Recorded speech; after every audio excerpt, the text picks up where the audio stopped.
Oh, hello, I didn't see you there. It seems that you've caught me playing with Diceself.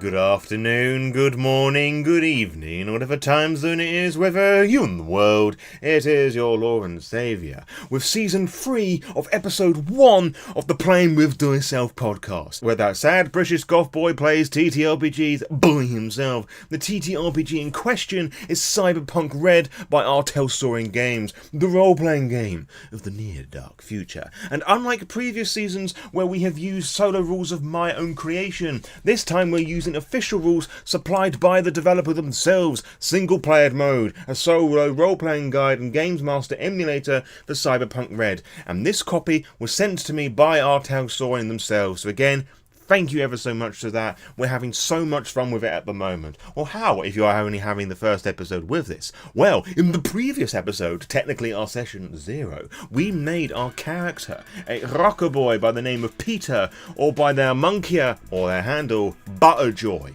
It was going to be Bulletjoy, because of some tables that we rolled, but I kept mispronouncing it as Butterjoy, which actually sounded a lot fucking cooler, or rather, more campy and nerdier, which made more sense, because from some of the things that we rolled on the life path table, I sort of made them into this sort of Barber Beats, Vaporwave, Nightcore, Weeby, Kawaii DJ that was previously in a duo, but they split to creative differences, or rather, Butterjoy, rather, splitting off doing their own thing.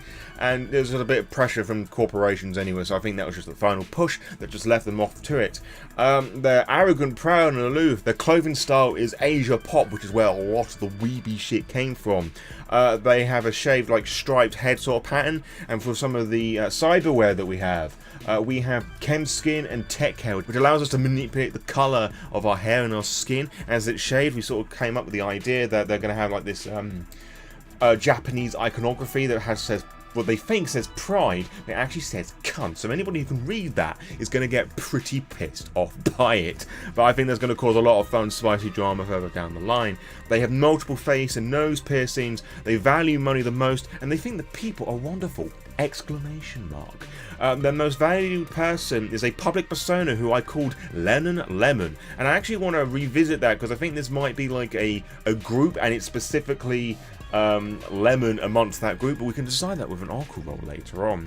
And the most valued possession is a stolen Lennon Lemon plushie, and it's stolen because when we decided on what the connection was, it had a complication, meaning that they owned it, but I then decided that it was going to be stolen. You can go and check out the character creation to see more about that if you haven't done already.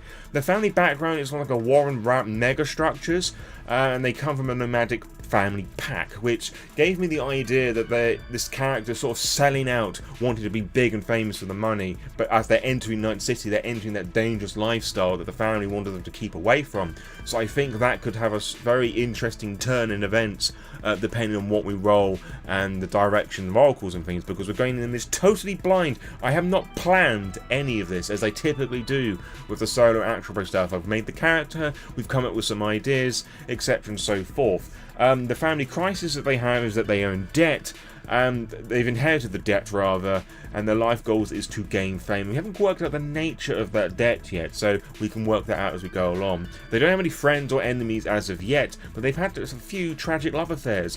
One died in an accident, one split off because of a vendetta / goal related reasons, and I put in brackets basically Peter wanted to pursue money, and I think that X may come up at a later point as sort of like a thorn in our side sort of thing, and one got kidnapped. Now I don't know whether they're alive or dead, but I was sort of alluding that whatever's happened, they've moved on.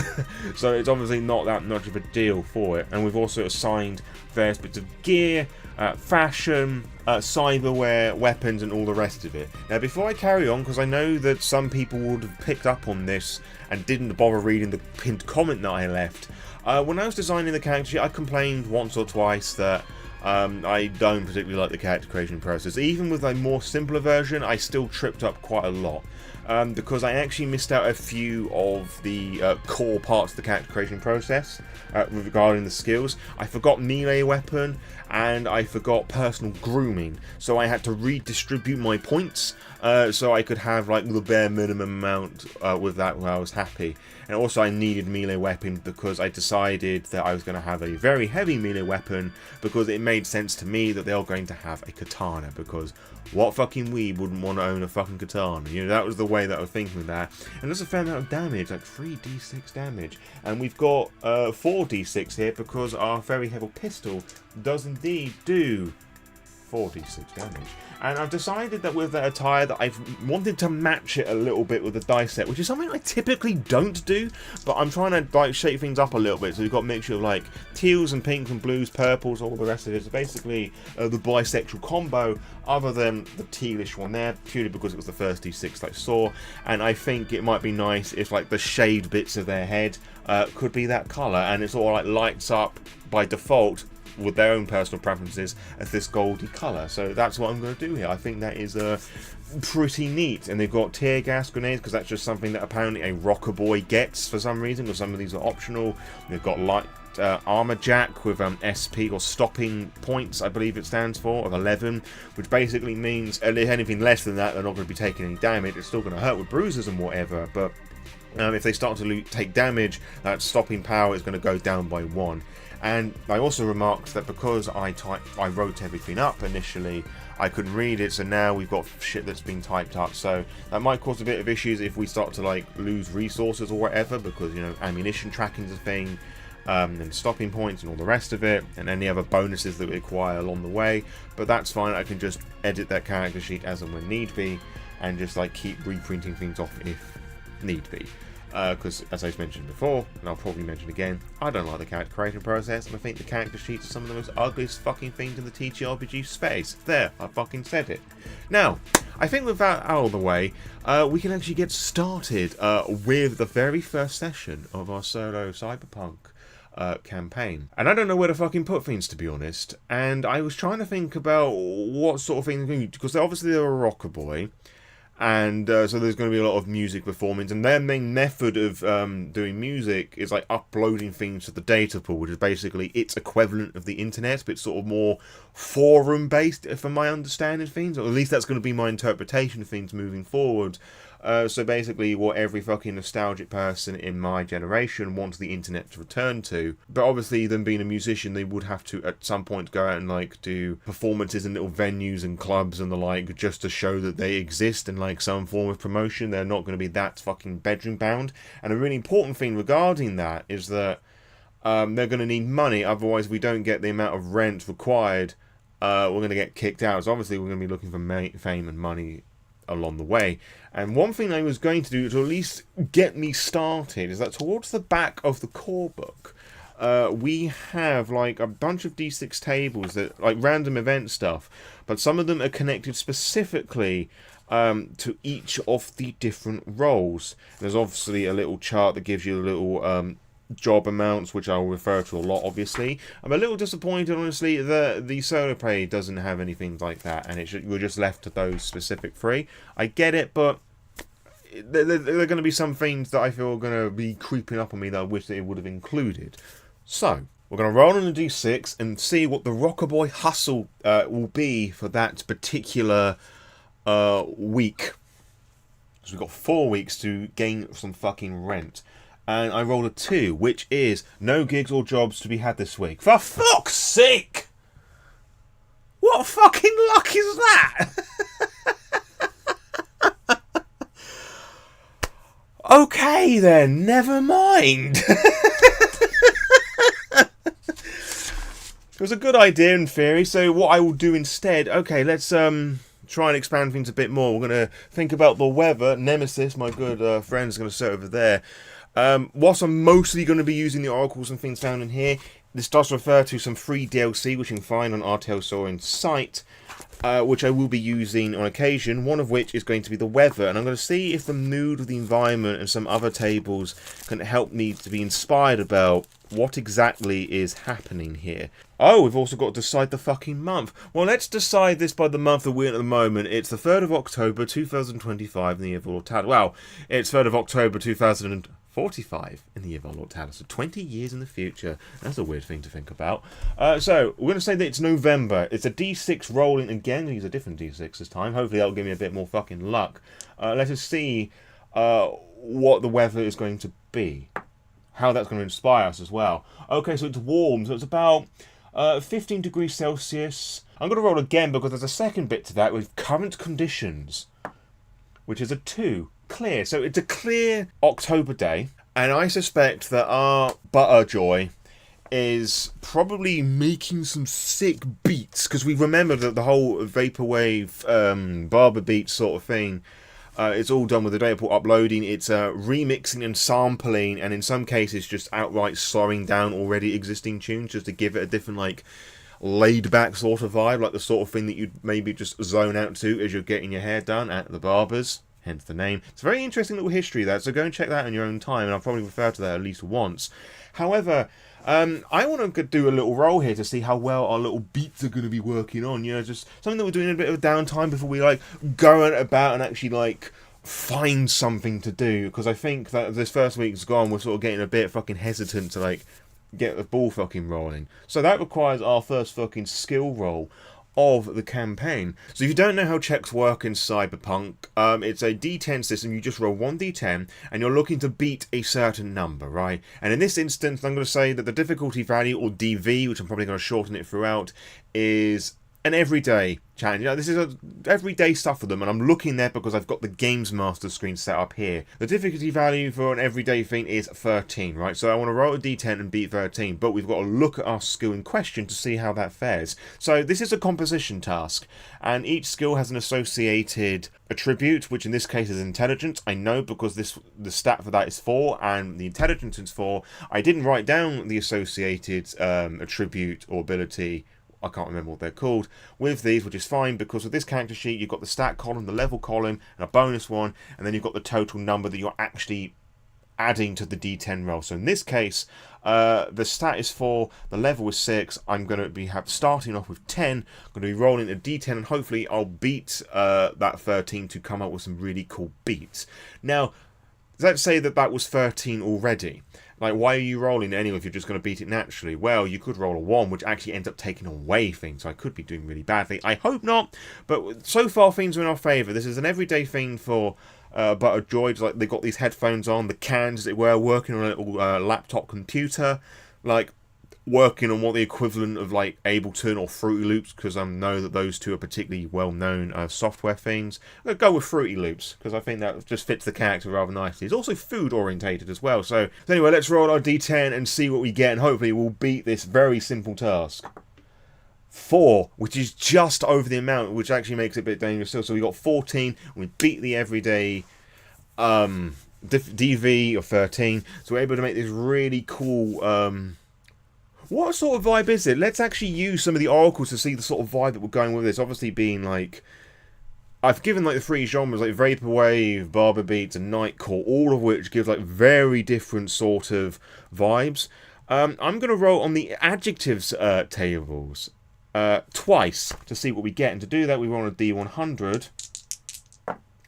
What is that? 61. That's going to give us oily. Okay. Interesting tone for 21. Oily, crowded. Okay, so as a musician and a composer who has received some of the weirdest fucking briefs imaginable, as I feel a lot of people can attest to, and maybe other creators can relate to this, having like weird descriptors, and you're supposed to like extract thoughts out. Oily and crowded makes it like feels it's a very muddy, grimy sort of sound. Crowded is a very sort of crowded mix. Like there's a lot going on. Like it feels very like if we're talking about the stereo field of things, like you've got things going on the left and the right, which is actually the inverse to how you've just seen that. I imagine everything would be quite central, like a lot of muddy tones going on thing. Maybe the fact that it's oily, there's some like wet sounding synth noises in there, so you've got like a manipulation with the resonance kind of high up, the cut off at a certain point. I'm sorry if I'm getting really technical with the music stuff, but I did say that I am a composer and a producer, so like I'm trying to think what sort of thing that would be. Like whatever the equivalent of like Metroid's like Brine Star would sound like. Specifically the remix that was done for Super Smash Bros. Brawl. I'm assuming that these games have like their own equivalents in this universe, like just something that very sickly and grimy, just not kind of the thing I was expecting to be going for the offset. So all that's giving it kind of low and laid back, so very much in the Bartmoss field of things. Yeah, that's an interesting one. Now, is this a single, or is this going to be part of an album?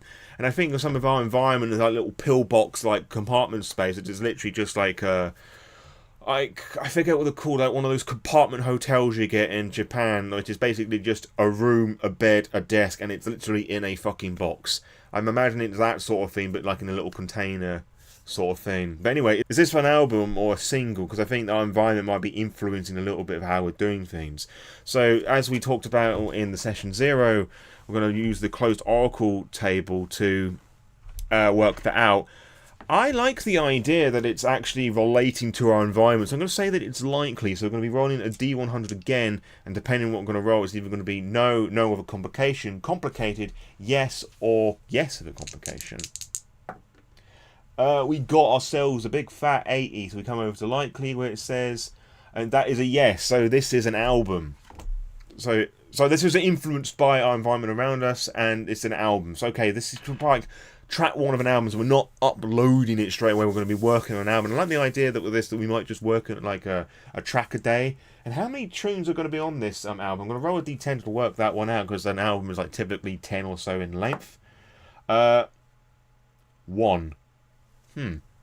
That is interesting. An album with 1 track on it.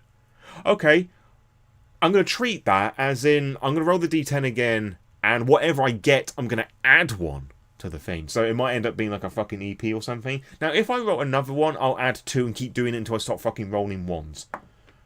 7, so 8. So it's going to be an 8-track album.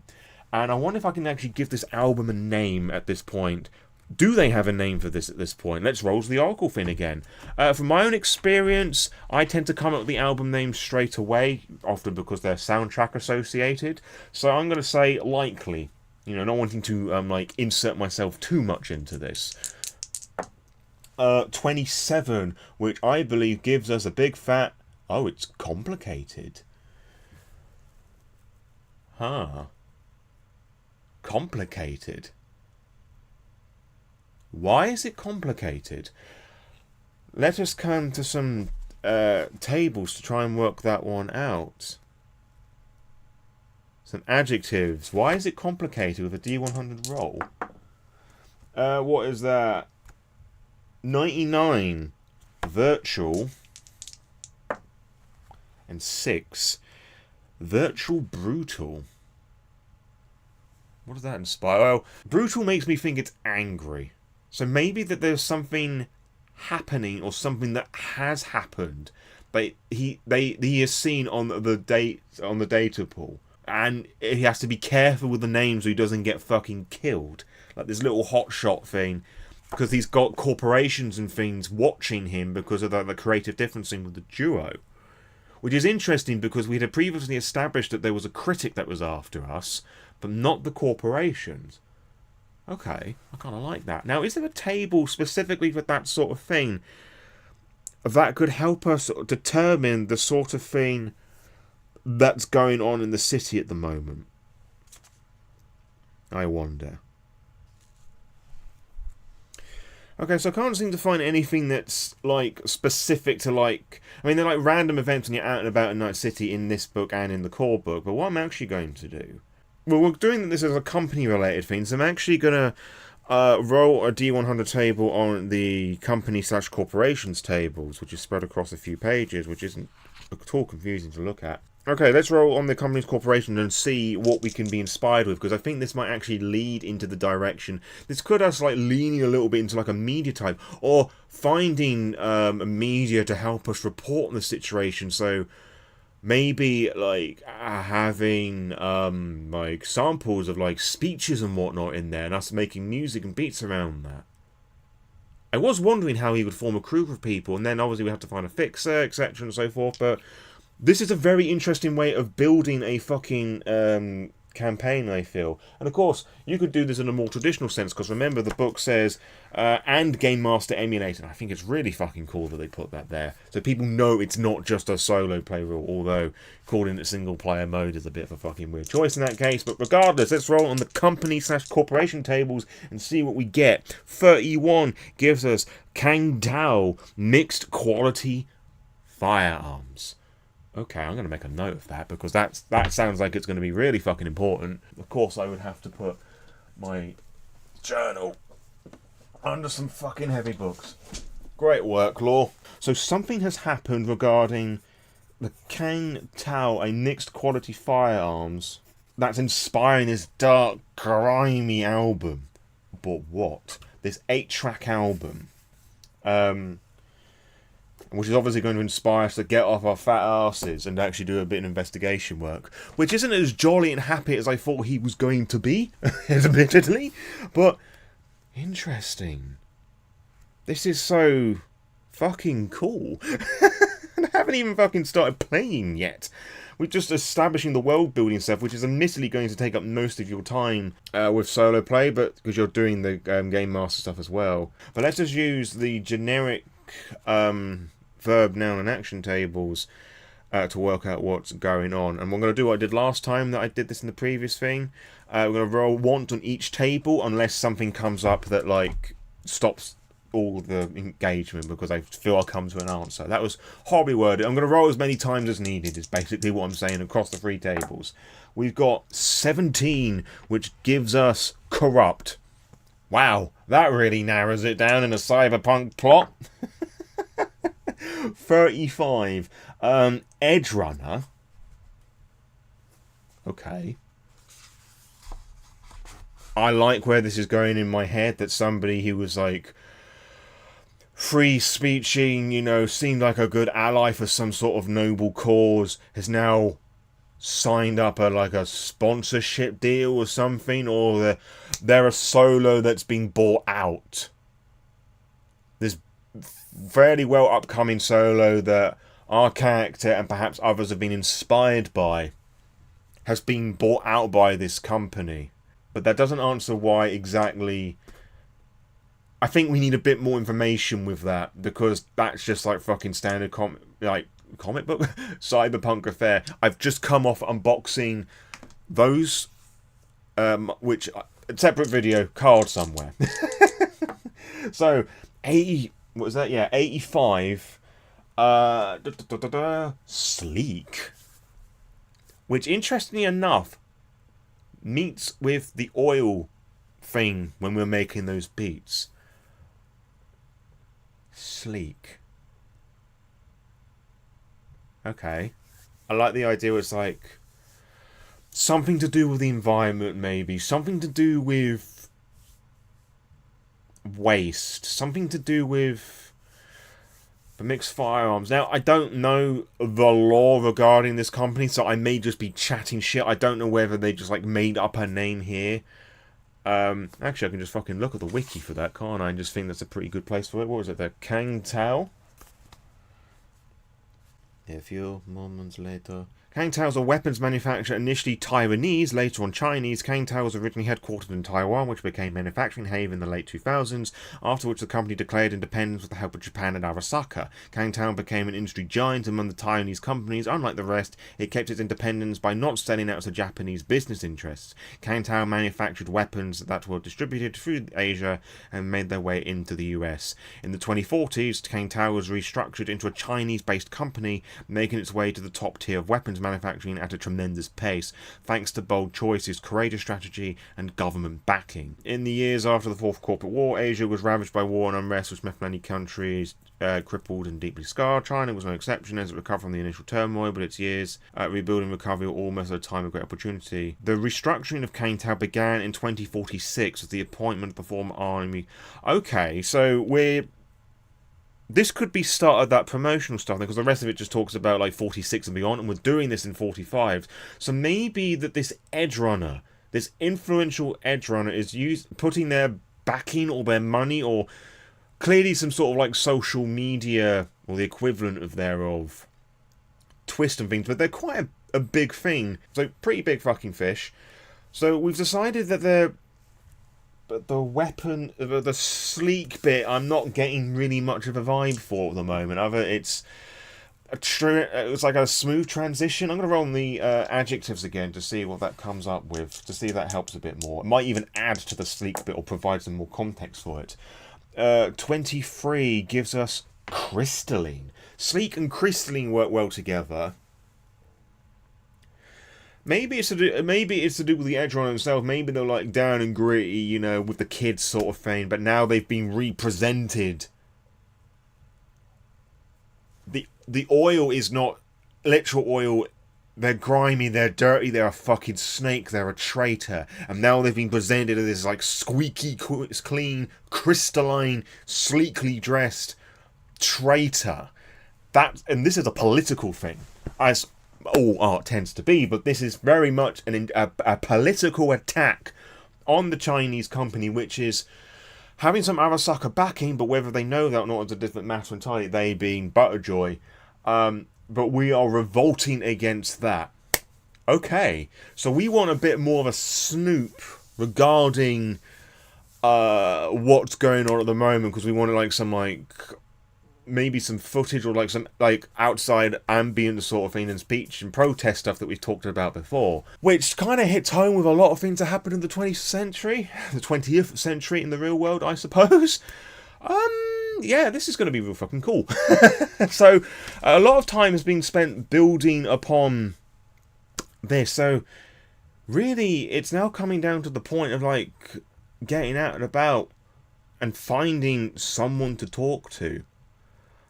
Like, a fixer who could set up with, like, a media, and, of course, that requires to do a job for them, and we get a bit of pay from it as well, which actually allows to do a bit of fucking cyberpunk-ing. Because we've got no fucking money at the moment as well. So we've got a lot riding on this album. We don't have a name for it yet. I would ask for album suggestions, but if you're watching this, I've recorded the whole lot already, so don't fucking bother. Although I would like to hear them all the same to see if your ideas are similar to mine. So let me know for that reason, but don't do it so you're naming the album sort of thing. So what I think this is going to do, actually, it's going to require a local expert brackets home roll to see if there's anybody in our vicinity that may be able to point to the direction of either a fixer or a media that could set up with some sort of gig that could, you know, help us work towards all of this as well. And hopefully we can start doing a bit of like role playing and stuff. So not as a D100, that's called Cthulhu. So home, so not a particularly great role compared to the last one. We've got a total of 8 to be working with.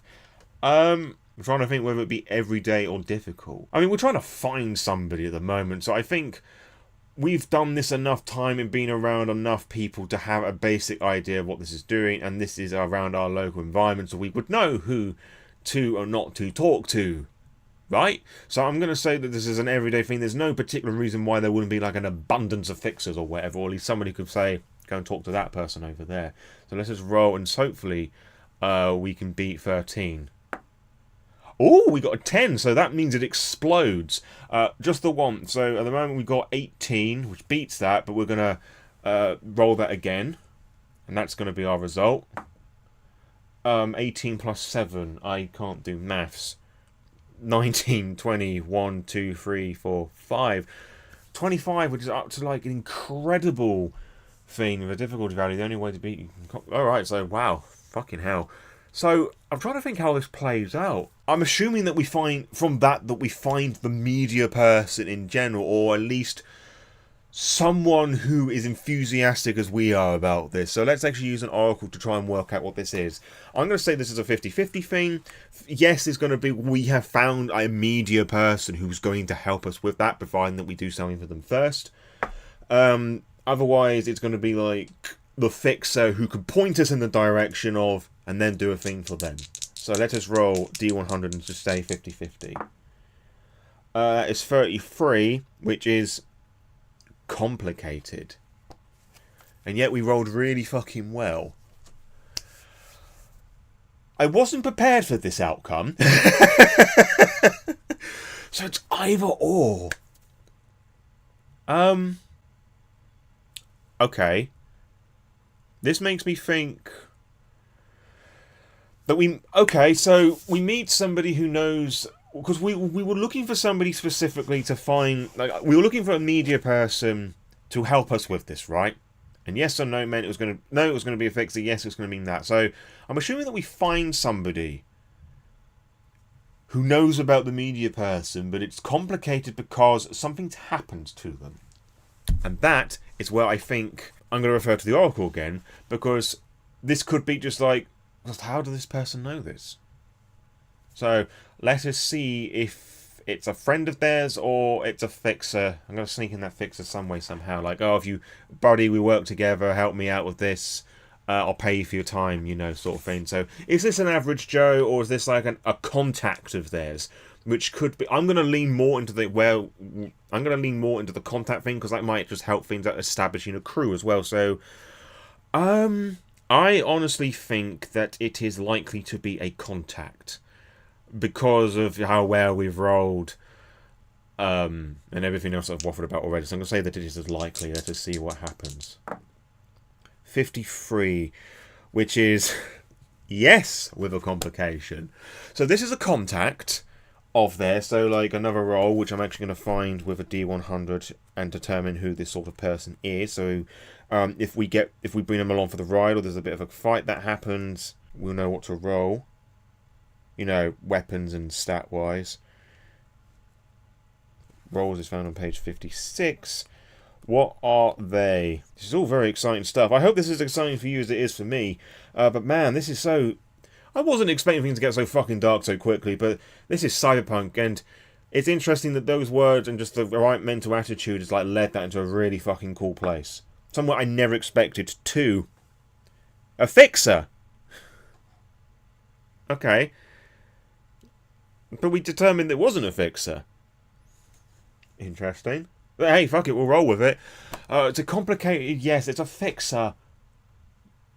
But I think it just makes sense that they don't trust us. That I just imagine we go and it's like, maybe we're a bit too enthusiastic and we're coming across off as a fucking cop or a corp or whatever. And this person, who I can decide on the gender...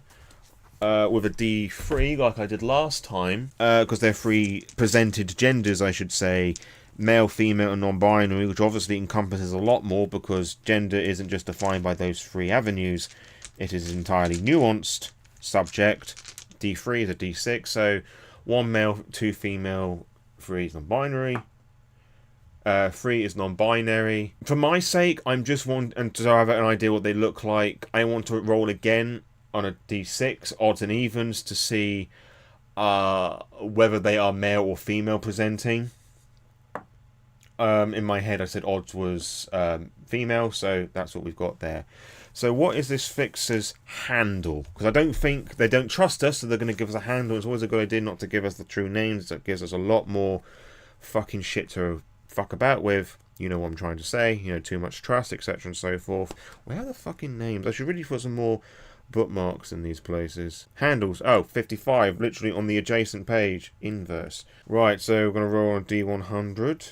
Perhaps twice to see what we get inspired with. 87 is stick to the man.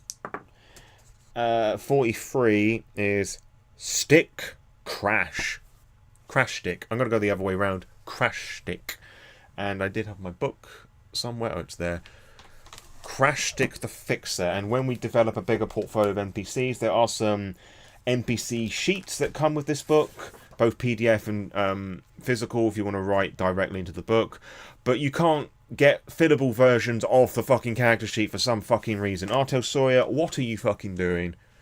It's that side. Okay. It's complicated because she knows it and wants us to help, but it's like, you're being real too fucking eager to see him. How do I know that you're not just some fucking cop, some fucking snake to rat him out and rat me out? And I think in response to that, Butterjoy said, well, isn't that really your fault? You know, just to let me know that you know him. Because now, if I was a cop, I could arrest you too. Eh? I'm going to roll on a little persuasion check to see if that convinces her a little bit. I don't think it will. I'm going to use persuasion, I think. Got 11 to deal with. I'm going to make this difficult because it's a bit standoffish. Well, she is a bit standoffish in our respect. So we're looking for a DV of 17. So, well, great chance going on here, but we're going to try it. I'm going to try it. Need 6 and higher. Got 7. Ooh, that's close. Okay, so thing of 7 there. She's gonna like look us up and down and say, "Well, you got a point there, Butterjoy."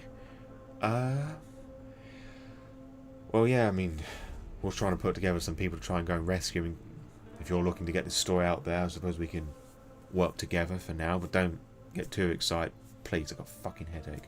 Oh, it's fine. I'm not always like this. Fucking liar. So, what happened to the guy? Is he actually a guy? Is our media person actually a guy? D3 again. No, they are female presenting. And Crash Shit will just go, girl. Cool, what's her name? He says in and out of character. So D100, obviously going to get the handle from them. 5, any colour. Blue is the first colour I just saw on the Cyberpunk thing. 5, sorry. Any divination technique. Oh, that's fucking wild. Tarot is the only one I can think of right now. And 62. Tarot Glow. I like that. Tarot Glow Media. And we obviously don't know the personality of them yet, and I like this fixer being kind of standoffish for the time being. I think we shortly need to find out exactly what Tarot Glow had gotten themselves into. And I'm certain there's a table. We could use part of the mission generator table to try and, like, distill things. No, I changed my mind because that's just going to require a lot of fucking flicking through the Corebook. So that wasn't the one I was thinking of anyway. That was the beat thing. There's like a quest... a gig generation thing or plot point. That's it. Generation mission plots. 72. I think that's the one I was after. Yes, okay, so they've been kidnapped. They've gone missing. Why? This is a rescue mission. However, the mission type should help us out a little bit. 73. Ruin event. So... Tarot Glow was there because there were... The event that's inspired our album, like this Edge Runner, this solo giving this speech, Glow was there, and they put out an article like spreading slander, which would imply that they've like got in touch with like, I don't know, like a net run or something, but we can flesh that out as and when needed. And they put out this message, Kang Tao didn't like that, and gone about and kidnapping them. Right, so this is a rescuing an ally, I guess, but we know now that they were there intentionally to ruin things, rather than like somebody was just talking it offhand sort of thing, but they were there. So, the mission item / McGovern is the corporate.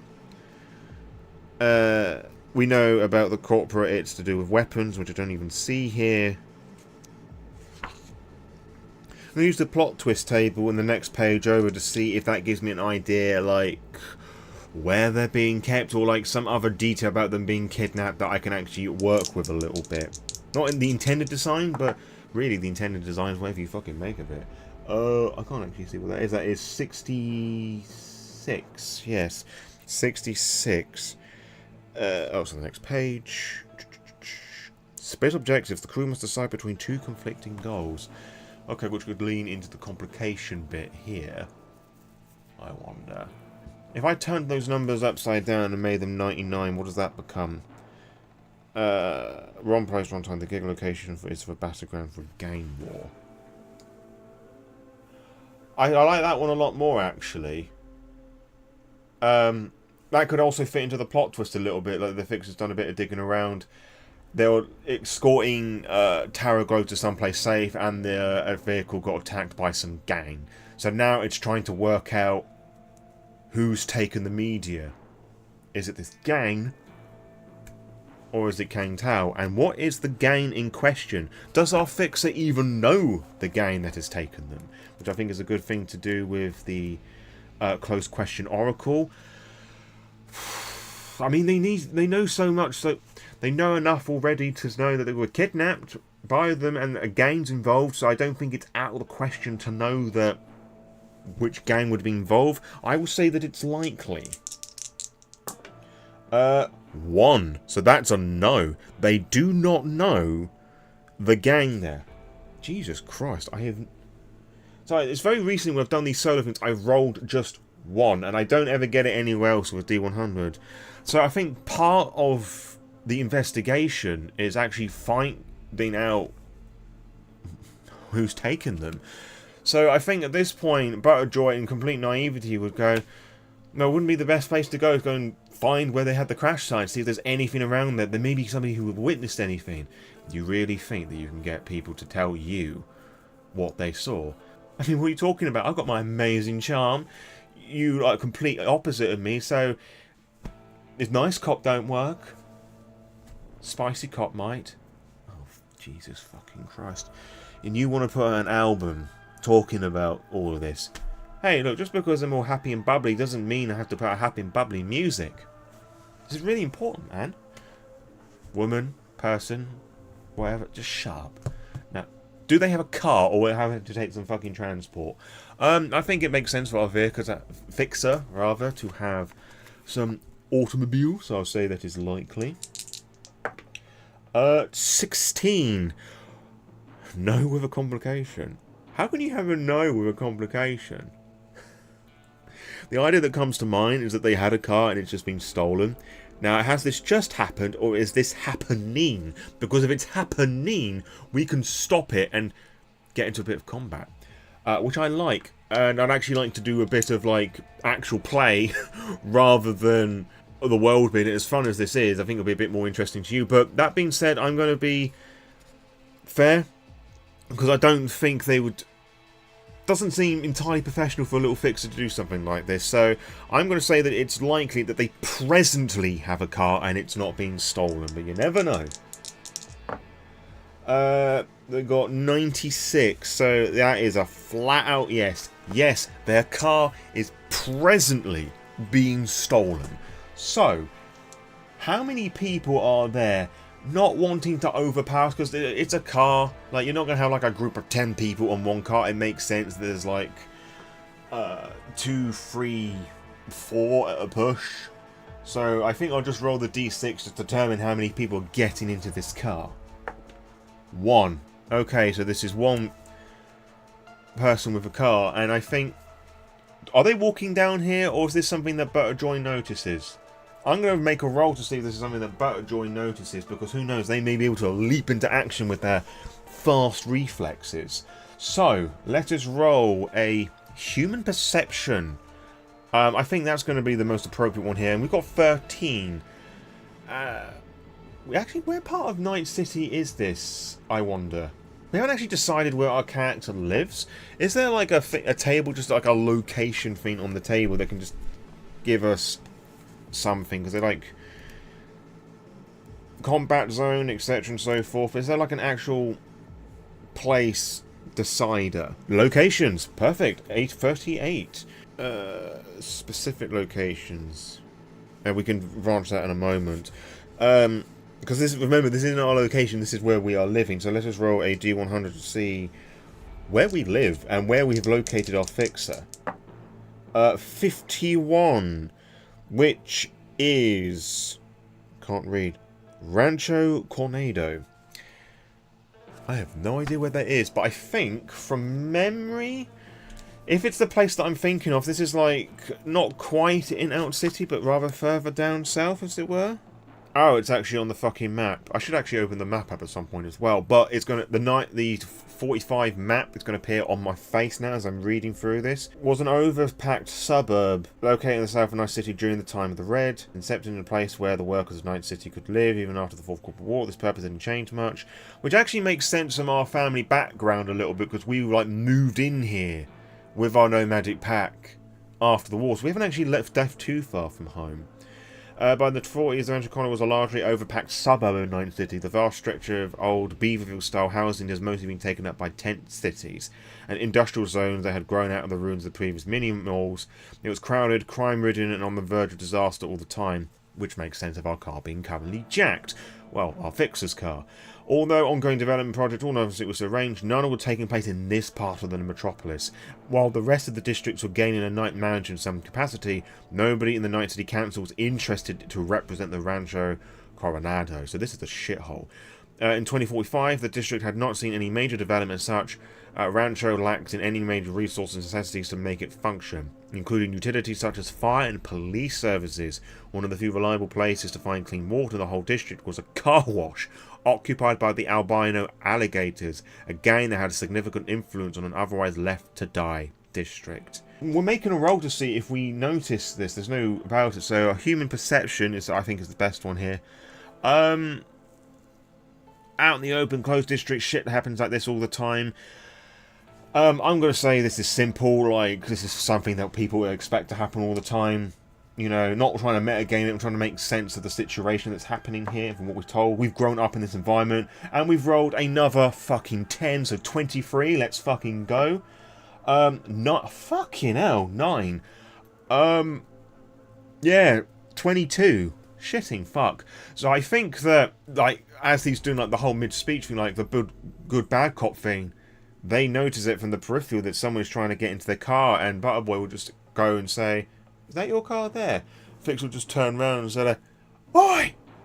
And I think this is now going to give a little chase to see if we can get to the car in time with a bit of combat, I'm thinking. Now, with the morale here, with the shouting, I think we should actually work out a bit more about what is going on here. Does the NPC moods thing here, or do I have to refer to the other thing? Not quite. I think we need to hone this down a little bit, because pretty much on the same day that the Solos rules were released, or just soon after, Artel Soren had deployed like a single rules mode plus, which I find a little irked about, because as you see me flap about, the book is not all that big. So they could have just delayed it a little bit and just put that in there. So that's a little frustrating, honestly. So one of the things that they have is like a very specific NPC mood thing. I'm going to go for NPC aggression, because they may determine what we do next. Because if they're cautious or very cautious, they may just like hurry up jacking the car. But if Crash Stick shouting them, they may actually in turn get them to fire back. So let's see what happens. 5. Neutral. So I'm taking that they didn't hear us. So that's okay. Which actually makes me take on to the question of, are they competent? Because actually, I could have just misperceived things, or Butterjoy may have misperceived things. 5, which gives us, on the competence screen, ordinarily capable. So I think they're just so fucking blasé about this shit. Like, maybe they hear it and they're just not giving a fuck. You know, they're going to take this car anyway and you're not going to fucking stop them, sort of thing. Or they're that just fucking desperate that they're just whatever, like, they're just carrying on. Which makes me wonder how Crash Stick is going to respond to this. Because they shout. If they're cautious, I think Butterjoy might intersect a little bit. Nah, I don't think they will. Let's see what happens next. 4. Cautious. I mean, they may not be hesitant to shoot because it's their car.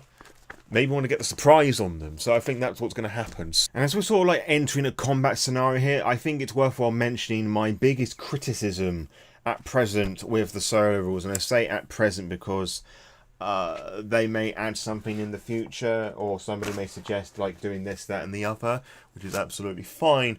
But the biggest issue I have with the solo rules at present is that there aren't any quick, easy ways of generating like NPCs on the fly, which I think is probably one of the more useful things doing as a solo thing rather than have to stop and like do a whole character sheet. Now, in the defense of our Telsorian here, they do have like a load of pre-gens that you can use at the back of the book, like mooks and grunts as it's called, and you can also adopt what John the Wise did to come up with like NPCs pretty quickly. His video is going to appear up there for you to go and watch.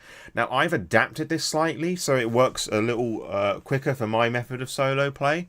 Which I will probably use in the future, but as this is just one guy, I'm just going to use the Gainer stat block because it doesn't really fit like Bodyguard, Booster Gainer, or Security Guard or whatever. This is just, to me, like run-of-the-mill shit, so as our dude is being cautious, does he or does he not hear Crash Stick calling out? So let us turn to the Oracle once more and ask, given the cautious, I'm inclined to think that it is unlikely that he heard, so 87, which takes us to, he did hear, okay, he did, and everything I was saying about him just being very blasé just doesn't give a shit, so it gives us a chance to sneak up, and it also begs the question, like, what am I going to do with the stats for our fixer for this? Well, there isn't like a default fixer template here. I got one for Netrunner, but there isn't one for like a fixer, which is fine. But because I'm not prepared to come up with like a shorthand character sheet at this time, but what am I going to do with a fixer if I'm not prepared to like make a little character sheet at the moment? Well, I'm just going to roll a d10 and then apply whatever fucking modifiers that we have here. So they've heard us, but they haven't seen us. So I think that would probably give us like a +1 on our roll, or 2. I can't actually see like the positive modifiers, it's all the negative shit. So in this instance, I'm looking, rather than going for the exact number, I'm actually going to say I'm going to defeat difficulty 11, because that's sort of in between simple and everyday. So we'll roll for our fixer first to see if our carjacker is able to see Crash Stick. Yeah, they see them for sure. They got a 2. And now for us, where we're rolling stealth, so we're looking for, so we're going to roll 11. So actually, unless we roll a 1, we beat this. Roll an 8, so we beat that. So the carjacker sees Crash Stick, and if at this point, knowing that they've been caught, Fixer points their gun at him like, "Don't you fucking move." I'm now going to roll on the NPC reaction to see what they do, because they could either like attempt to get in the car faster, or they could turn hostile if they really want this car and if they're really desperate for it. So coming back to my big book of GM shit, which I just trot on past. So aggression, I think, is the best one to work out what's going on here. That did not land on the tray, but as that was on the table, I think that counts. 7, aggressive. Okay, so we're going to go in for attack. So I think it's a good point now to roll initiative, which works as thus. So at the start of combat, we'll do our reflex plus d10. I'm actually going to give myself a +1 because they don't know that I'm currently sneaking up on them at the moment. Because they didn't see us, so I'm going to do the similar thing that I've done with them, just a d10 for our... Actually, no, our dude can roll reflex here. I'm going to borrow their reflex so this is a bit fairer, so they've got 6. So, Gainer gets... d10 plus reflexes, so 11, 10 for our fixer, and what do I get? Because our reflex, oh, it's the same, great, 1. Fuck! So we're last. So the Gainer moves first. We said he was aggressive. I think he's just going to try and take a popper and say, "Don't you fucking move." Bang! That's our Road Gunner's interaction. I'm actually going to borrow their character sheet template theme just for the sake of this battle. I will make one for our fixer for the next episode, so we don't have to worry about that now, but just to keep things fairly simple. They're going to shoot, so they have a very heavy pistol, the handgun skill, sorry. This is close range, so like within the 0 to 6 meters, so they are looking for difficulty of 13, and I'm referring to the GM screen, which I'm looking, which the table is like right there in front of me. So sorry that I'm looking all over the place with this. because I'm using the same character sheet, the reflex is an 8, so they can't actually dodge out the way. So it's basically a matter of crash stick, like being hoping that So the way the ranged combat works is that the attacker's reflexes plus the relevant weapon skill, which for the heavy pistol is handgun, which is determined by the range and the weapon. Which is the pistol, is about, they're like really close to each other, so within 6 meters / yards, which means it's 13. Now, there's no dodging as such with Cyberpunk unless your reflex is 8, which makes it a little annoying at times, but it totally makes sense. That is, of course, you don't assume that you can actually get to somebody quicker with a melee weapon than being shot at some of the time, but whatever, we're just going to go with it. So they're going to, it's 10 plus whatever I roll on the T10 in the hoping that they hit. Well, hoping want to miss. They got a 10, for fuck's sake, that it pops again. So 25. So they hit. They weren't aiming anywhere in particular, and I should probably work out where that actually hits. There's a table in here in the plus rules, I believe, that can help me determine that a bit more. Attacker's aim person. This isn't like an aimed shot. This is just where it's going to land, just so I know what to detract from the SP if necessary. Also, I'm going to adopt the ruling from Cyberpunk 20, I believe, where if you deal more than 8 damage to a headshot, they die instantly. I'm actually going to check that rule real fucking quick to see if I'm correct with that, and have fun with my fun stretching as I gingerly grab. Come on, Black Chrome, you can come down as well. So I flinched because I thought something was falling down on me. Okay, so let's have a look at some of these bookmarks. I think I put some of them in this place. No, this is all just the fucking weapons and armor and shit. Much later. Okay, after far too long searching this book, purely because I knew I hadn't made this rule up, and my autism was just making me want to complete the task, in Cyberpunk 2020, page 103, if a character takes more than 8 points of damage to a limb area in any one attack, the area is severed or crushed beyond recognition. This character must make an immediate death save. A head wound of this type will kill automatically, and head hits always double damage. So, more often, so I think our fixer is just about to hit the fucking dust. So, they got 23 on their roll with the heavy pistol, so they definitely hit. I do not remember if that does anything in Cyberpunk RED, and quite frankly, I've done enough fucking bookkeeping to fucking check at the moment. So heavy pistol is 3d6 damage and has a rate of fire 2, meaning I roll that twice. So if you were to put that out, it'd be like brackets 3d6. So fucking hell. Okay, let's fucking go. We've got 2, 6, 11. Yeah, they're dead. Yeah, so that's 11. Double that is 22. Oh, fucking hell. But as they're being aggressive, they're going to roll it again anyway, so we've still got the thing there. 6, 10. Did they have a helmet on? Like the stopping power. I'm borrowing their thing, aren't I? So I might as well. No. So 4. Yeah, they're fucking fucked anyway. So bang bang, this massive explosion of a bang, just as it were, just from this gun just explodes. Head matter explodes. We're still sneaking, by the way.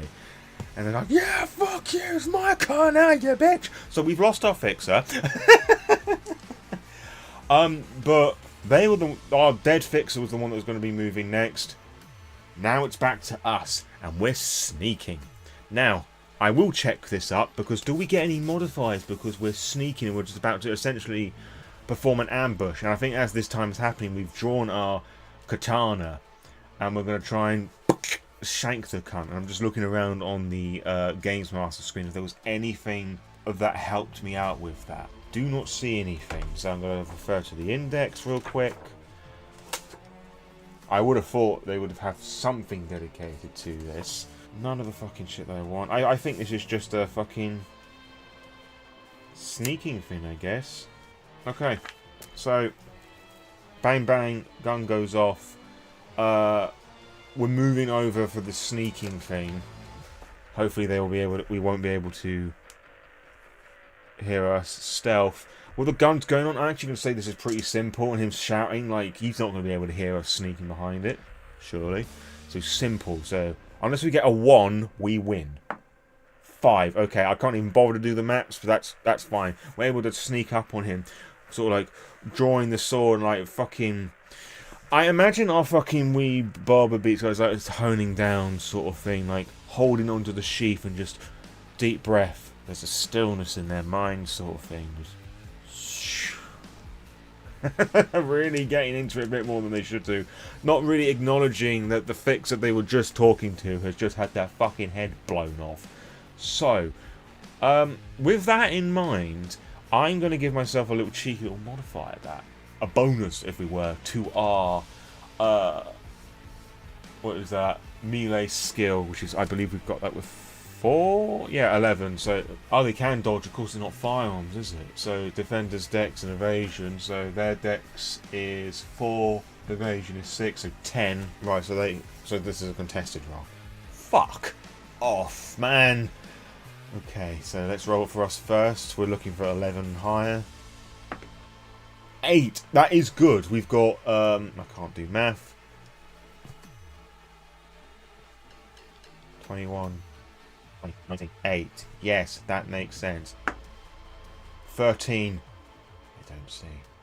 So we've drawn our katana. We'll stretch behind, waiting to fucking point at them. And then...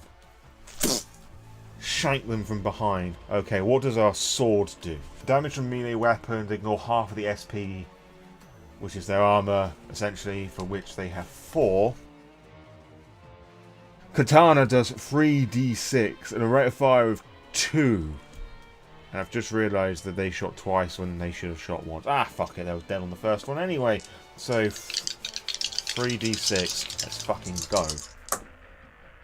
Got 6...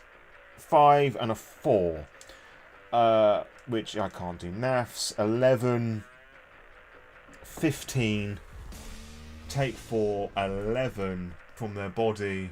Their hit points is 25. Again, maths, fucking abysmal. 25 take 11 is 14. So this sword's now gone right through their fucking chest. They're not seriously wounded yet, but one more hit and they will be. So unfortunately, I've got to treat this the same way. Now, there is also the issue that this may be a really short campaign. Obviously, as I'm recording this, I don't know, because we may fucking die at this point. Okay, so at this point, we're kind of at blank range, but we've got a sword in us. So I actually think... fiddling around with the modifiers a little bit. The pistol, it should be 13 because it's like fucking point blank range, but he's having to turn around a little bit, you know, with the sword in him. I'm going to make that 15. I think that's fair. I think that makes sense. Probably not how that works, but fuck it, makes sense. So 16. Basically, I need to get a 1 to make sure that they don't get this. Otherwise they're gonna fucking shoot us, and I don't want that. They got a 1! Okay, so they take a thing away. 8. Yeah, they did fucking badly. And imagine just bang! They just shoot at the ground with a sword. Maybe it's more like a surprise thing that's like up through the back. So I'm like, oh, fuck. And they miss, but it's back to us. We're gonna draw out the sword again. Just blood just spurts out, and I imagine just in their mind, just blood just spurts out like very cheesy red sun, white background. They're really living the weeaboo dream. So we've got 4. Not as great that time. That takes us to 15. What do they get? They got another 1? Let's fucking go, bruv! So, and another 1. Okay, so it's not like Cyberpunk 20 where you keep taking them away. So that takes it down to 8. Oh, that's bad. That's a real fucking fumble. Okay, never mind. So, let's roll our... I just realised, because it was a rate of 2 with our sword, I should have done that twice. That should have fucking killed him. Fucking idiot. Okay, we'll do it now, okay? Just for the dramatic emphasis. We've got 2, 2, and 3. So the SP of the body has gone down to 3. So we take that away from the damage that we have from 14. So we've got 3, 5, 7. Take 3 is 4. Well, now it takes them down to 10, and they are now seriously wounded, which means that Because they're seriously wounded, they have a -2 to all actions, and then to stabilise them it's a DV of 13. So we now roll again, and because they've taken damage, the body SP has now gone down to 2. So we take that away from whatever we roll now, and 12, 15. We got 2 6s, which means it's a critical injury. I'll do that in just a moment. I need to do the math real quick. So 15 take away 2 is 13. It takes it down to -3. But they're not. They need to make a death save when it's their turn again. But they get a critical injury. You know, just for the fun of it, for a body fiend, I'm gonna roll 2d6 to do it properly, even though it makes sense that something's happened with their internal organs. Fucking hell, 2 6s again, a 12. Dismembered leg, -6 to move for a minute. You cannot dodge attacks. Fuck. And base death penalty +1 modifier. So their death save, they're looking for 4 now rather than 3. So a way that I think this has worked is that we've gone back into the chest and swiped down at the leg just to get them on the ground a bit more. And now they're just sort of bleeding out. Blood is coming out of their chest, sort of coughing. My leg. That was an actual cough for you. And their legs bleeding out as well. Maybe cut an artery or something. But it's back to their turn again. So death saves. At the start of each of your turns, you are mortally wounded. You must make a death save. Roll d10. If you roll under your body, for which he's doing it for 4 rather than 3, you live and you take a turn as usual. And if you roll a 10, you automatically fail the death save if he's dead. So, basically, if he rolls a 3, a 2, or 1, he's fine. Anything above that, dead. I think, if that's how I'm understanding things correctly. 5. It's dead. Bleeds out on the fucking floor. And I imagine in a little squat down position, we just sort of do the whole brushing of the sword away on like on the side of us, have to clean the blade and like just shrink it back in. And I just imagine it's how he just sort of times it at that point where the body is completely no more. So we've done our first bit of combat, and for some sheer fucking dumb luck, we survived. But we've also lost our fixer, and I'm presuming they've given us the location where this thing had happened. And it's now down to us to investigate what has happened here. But before I wrap things up, because I think this is a wonderful place to wrap up, I'm going to see if there's anything on this guy's body, and also the fixer's body as well, that we can take with them. Now, I was having them share the same character sheet, so I'm going to collect their ammo, which I haven't used. So from character creation, we had 50. From both of those, it's 150 now, so you've got quite a lot of ammo there. But we'll see if there's anything else that we can take rather than just like metagame, like, oh, they've got these really nice clothes. Okay, corpse loot, 65 and 67, street rat and edge runner. I'm going to assume that the fixer is an edge runner and the person who just tried to take the car is a street rat. I'll do the street rat first, as they're the one that's closest. That's a what's that, D100, I'm guessing? Yeah, because it stops at 50. I got a bit confused. So D100 roll. What do we find on their person? 50. Memory chip marked evidence. Not ominous at all for what we're looking at. And we need to be able to play that somehow to find out what's going on. So, the street rat, evidence. And the edge runner, our fixer, deceased. Actually, before I do that, I should probably try and work out a bit more, like, what's the fucking attitude? They stand up and they look around. That was so fucking close, Crash Stick. I know you look around, lean over the car. Oh, man. Well, it's our car now. So they're taking the car keys for one thing, and we can decide out the statistics of our car now.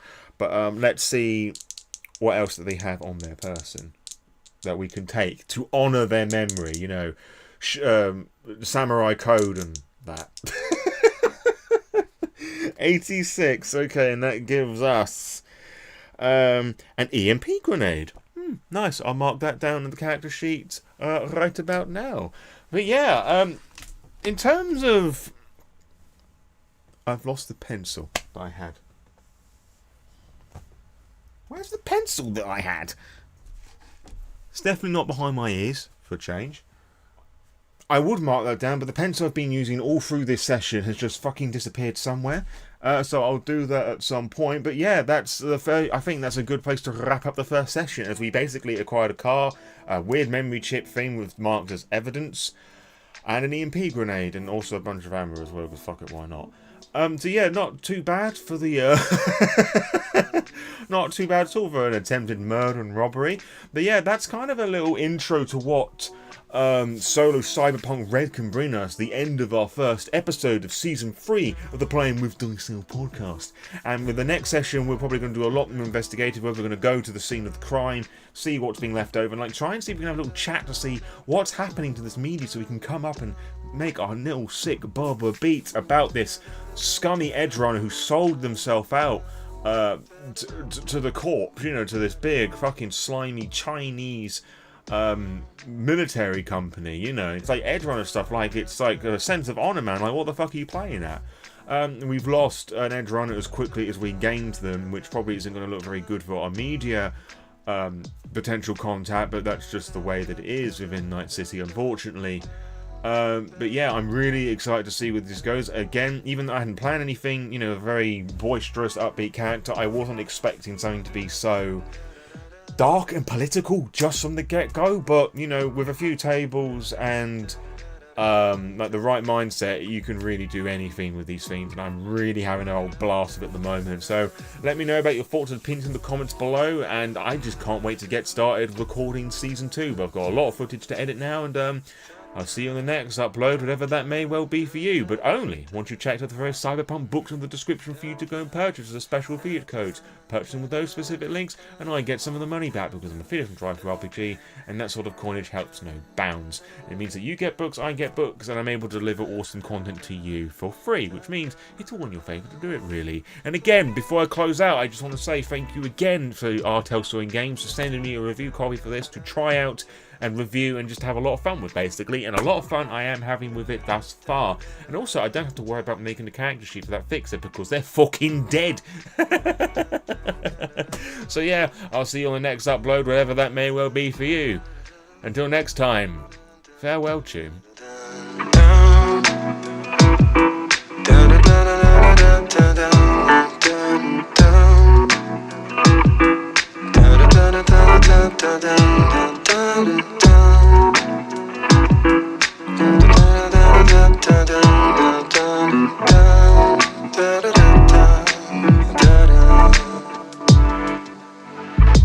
Time.